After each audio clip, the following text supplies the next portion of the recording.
హైవర్స్. ఈ వీడియో చూడగానే నాకు అనిపించింది, ఇప్పుడు కొంతమంది అబ్బాయిలు ఏదైతే దీని ముందు పెళ్లి చేసుకుందాం అని చెప్పేసి అమ్మాయిని పెళ్లి చేసుకుంటున్నారు.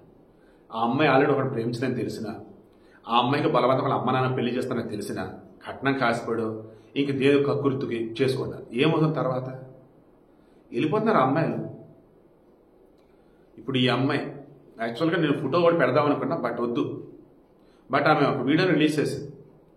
అనిరుద్ధ తనకు నచ్చిన అతనితో వెళ్ళిపోయిందని చెప్పింది.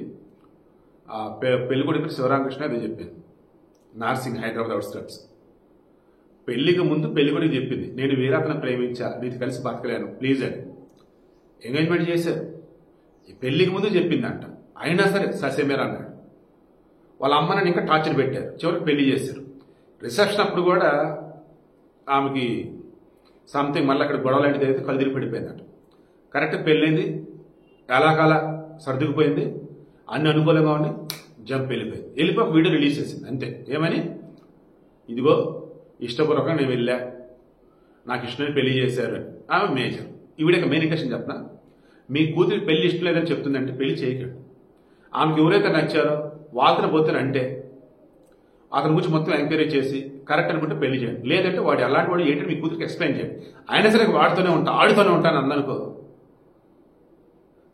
ఆమెకి ఏదైనా అయితే వాడిదే బాధ్యత అని చెప్పేసి ఒక లెటర్ లాంటివి తీసుకుని పోలీస్ స్టేషన్ చెప్పేసి అప్పగించి వచ్చేసాడు.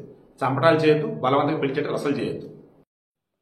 మా ఇంట్లో వాళ్ళు నాకు ఇష్టం లేకుండా పెళ్లి ఫిక్స్ చేశారు. ఈ విషయం నేను పెళ్లి కొడుకైన శివరామకృష్ణకి ఎంగేజ్మెంట్ ముందే చెప్పాను. ఎంగేజ్మెంట్ తర్వాత మా ఇంట్లో వాళ్ళు శివరామకృష్ణ కలిసి నన్ను టార్చర్ చేయడం స్టార్ట్ చేశారు. అరవింద్ని చంపుతా అని బెదిరించినందుకే రిసెప్షన్ రోజు నేను కళ్ళు తిరిగి పడిపోయాను. నేను నా ఇష్టపూర్వకంగానే అరవింద్తో కలిసి వెళ్ళిపోయాను. ఇందులో ఎవ్వరి ప్రమేయం లేదు.